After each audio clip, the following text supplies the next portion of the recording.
Siapa sangka, hidup seorang wanita muda yang terlihat sempurna justru menyimpan rahasia kelam yang hampir menghancurkan segalanya?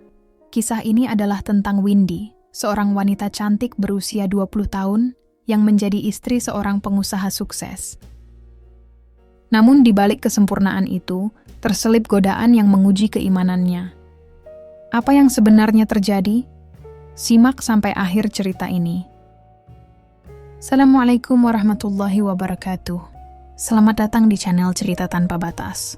Kisah ini terinspirasi dari kisah nyata dan dibuat untuk tujuan pembelajaran.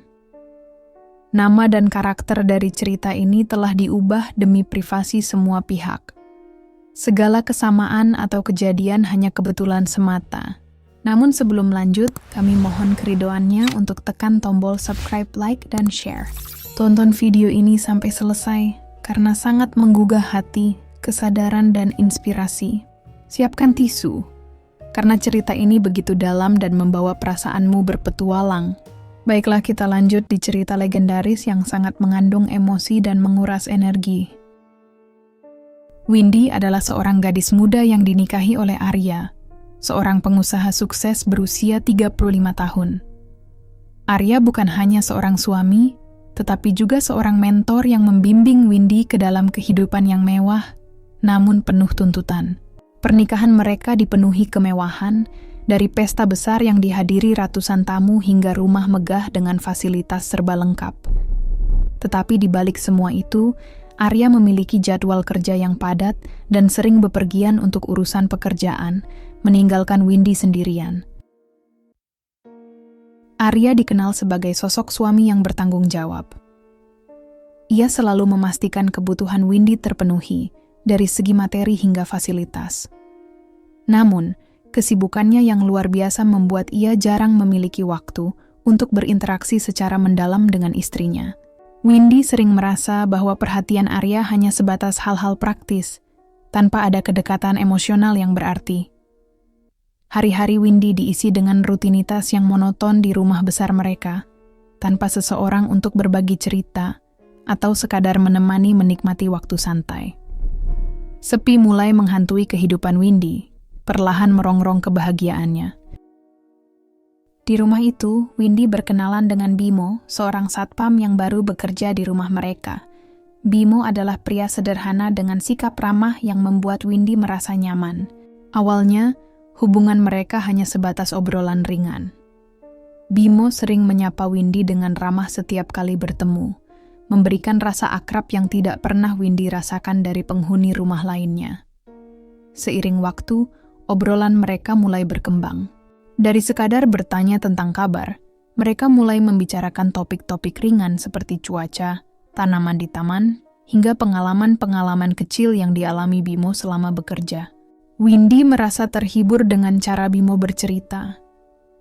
Senyumnya yang tulus dan sikap sopannya membuat Windy merasa lebih dihargai sebagai individu, bukan hanya sebagai istri seorang pengusaha kaya. Hubungan ini, meskipun tampak sederhana, menjadi titik awal di mana Windy mulai menemukan pelipur lara dari kesepiannya yang mendalam. Hari demi hari, Windy merasa Bimo adalah satu-satunya orang yang mengerti kesepiannya. Windy mulai menceritakan masalah-masalah kecil yang ia hadapi. Suatu hari saat Arya sedang dinas di luar kota, Windy mengalami kejadian buruk. Mobilnya mogok di tengah jalan. Tidak ada yang bisa ia hubungi kecuali Bimo. Bimo datang membantu tanpa banyak bicara. Perhatian sederhana dari Bimo membuat Windy merasa ada yang peduli padanya. Kejadian itu menjadi titik awal hubungan mereka berubah. Awalnya, Windy berusaha menganggap apa yang ia rasakan sebagai perasaan terima kasih biasa. Namun setiap kali ia mengingat cara Bimo memperlakukannya dengan tulus tanpa pamrih, hatinya mulai bergetar. Ia merasa ada ketulusan yang selama ini ia rindukan, tetapi tidak pernah ia dapatkan dari kehidupan mewah yang dimilikinya. Setiap interaksi kecil antara mereka mulai terasa berbeda. Sebuah senyuman sederhana atau obrolan ringan berubah menjadi sesuatu yang ia tunggu-tunggu setiap hari. Meski demikian, Windy mulai menyadari ada sesuatu yang salah di dalam hatinya, tetapi ia tidak tahu bagaimana harus menghadapinya. Hubungan mereka perlahan berkembang menjadi lebih dalam. membawa Windy pada perasaan yang bercampur aduk antara kebahagiaan, rasa bersalah, dan kebingungan. Satu malam saat hujan deras, Windy meminta Bimo menemaninya di ruang tamu karena merasa ketakutan oleh suara petir. Hujan yang mengguyur dengan deras, disertai kilatan petir dan suara gemuruh, membuat Windy merasa tidak nyaman. Ia mencoba mengalihkan rasa takutnya dengan menonton televisi, tetapi suara guntur yang tiba-tiba menggelegar membuatnya spontan memanggil Bimo. "Bimo, kamu bisa duduk di sini sebentar? Aku tidak terlalu suka suara petir seperti ini," ucap Windy dengan nada ragu. Bimo, dengan sopan, memenuhi permintaan itu. Ia duduk dengan jarak yang cukup, mencoba menjaga kesopanan. Di tengah keheningan malam yang hanya ditemani oleh suara hujan, mereka mulai berbicara. Obrolan mereka yang awalnya hanya untuk mengisi kesunyian perlahan menjadi lebih dalam. Ada ketenangan yang Windy rasakan, seolah-olah Bimo adalah perisai dari ketakutannya malam itu. Percakapan mereka semakin dalam. Bimo bercerita tentang keluarganya yang tinggal di desa, tentang perjuangannya untuk mencari nafkah. Windy tersentuh oleh kisah Bimo. Ia merasa bahwa Bimo adalah pria yang tulus, berbeda dari pria-pria yang ia kenal sebelumnya.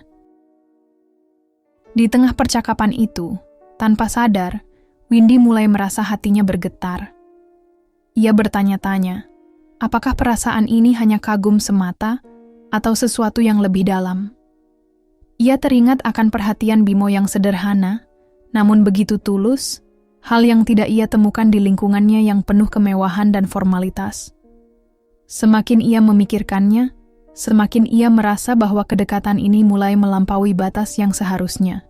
Windy mencoba mengalihkan pikirannya dengan berbagai cara, tetapi bayangan senyum dan kebaikan hati Bimo terus menghantui benaknya. Ia mulai diliputi oleh perasaan campur aduk antara kebahagiaan karena merasa dimengerti dan rasa bersalah karena melanggar batas sebagai seorang istri. Namun, di saat yang sama, ia tidak bisa mengingkari bahwa hatinya merasakan sesuatu yang tidak biasa setiap kali bersama Bimo. Hubungan mereka semakin intens. Windy mulai mencari-cari alasan untuk bertemu dan berbicara dengan Bimo. Ia mulai merencanakan hal-hal kecil seperti berjalan di taman saat Bimo sedang berjaga, atau pura-pura membutuhkan bantuan untuk hal-hal sepele. Setiap pertemuan, meskipun singkat, terasa begitu berarti bagi Windy. Tatapan mata Bimo yang penuh hormat dan senyum hangatnya membuat Windy merasa ada seseorang yang benar-benar memahami dirinya. Dalam hati kecilnya, ia menyadari bahwa ia sedang berjalan di jalur yang berbahaya. Namun, ia tidak mampu menghentikan dirinya. Windy merasa seperti menemukan oase di tengah gurun yang tandus, dan Bimo adalah sumber airnya. Meski begitu, di sudut hatinya, ia tahu bahwa ia harus segera membuat keputusan sebelum semuanya terlambat. Namun, perasaan bersalah mulai muncul. Windy sadar bahwa ia adalah seorang istri, tetapi hatinya seakan tak bisa menghindari perasaan itu. Ia mulai sering termenung sendirian, memikirkan bagaimana perasaan ini bisa muncul dalam hidupnya. Di satu sisi, ia merasa menemukan kebahagiaan kecil yang selama ini hilang, tetapi di sisi lain, ia dihantui oleh rasa takut dan malu. Windy mulai berdoa kepada Allah, meminta petunjuk agar bisa mengendalikan hatinya. Namun, setiap kali ia melihat Bimo, ia merasa segala usaha untuk melupakan perasaan itu menjadi sia-sia. Pertarungan batin antara keimanan dan godaan semakin membuat Windy merasa tertekan. Tetapi ia tahu bahwa ia tidak bisa terus hidup dalam kebimbangan ini. Ia sadar bahwa keputusan besar harus segera diambil, atau ia akan kehilangan lebih dari yang pernah ia miliki. Suatu hari, Arya pulang lebih cepat dari rencana. Ia melihat perubahan sikap Windy yang mulai berbeda. Arya mulai merasa ada yang disembunyikan istrinya. Arya memutuskan untuk menyelidiki. Ia memasang kamera pengawas di beberapa sudut rumah tanpa sepengetahuan Windy. Saat Arya pergi lagi untuk urusan bisnis, kamera itu merekam momen Windy dan Bimo berbicara dengan sangat akrab di taman rumah. Arya sangat marah ketika melihat rekaman itu. ia langsung memutuskan untuk pulang tanpa menunggu 1 hari pun. Perjalanan pulangnya dipenuhi dengan berbagai emosi, marah, kecewa, dan perasaan dikhianati. Ketika Arya pulang, ia langsung menanyai Windy. Apa yang sebenarnya terjadi? Mengapa kau begitu dekat dengan Bimo? Windy terkejut. Ia berusaha menjelaskan bahwa hubungannya dengan Bimo hanya sebatas teman bicara, tetapi Arya tidak percaya. Arya memanggil Bimo untuk meminta penjelasan. Bimo, yang selalu menghormati Arya, meminta maaf dan menjelaskan bahwa ia tidak pernah berniat melampaui batas. Namun, Arya tetap merasa dikhianati. Ia memutuskan untuk memberhentikan Bimo dari pekerjaannya. Setelah kepergian Bimo, Windy merasa sangat terpukul. Ia menyadari bahwa ia telah melakukan kesalahan besar. Windy memohon maaf kepada Arya dan berjanji untuk memperbaiki dirinya. Ia juga berkomitmen untuk lebih dekat kepada Allah agar tidak terjerumus dalam kesalahan yang sama. Arya, meskipun kecewa, memutuskan untuk memberi kesempatan kepada Windy. Mereka memulai perjalanan baru sebagai pasangan yang saling memperbaiki diri dan mendekatkan diri kepada Allah. Sobat Cerita Tanpa Batas, dari kisah ini kita belajar bahwa godaan bisa datang kapan saja, tetapi iman yang kuat adalah benteng terbaik untuk menjaganya. Jangan lupa untuk selalu menjaga hati dan mendekatkan diri kepada Allah. Like, komen, dan share jika cerita ini menginspirasi kalian. Sampai jumpa di cerita berikutnya. Wassalamualaikum warahmatullahi wabarakatuh.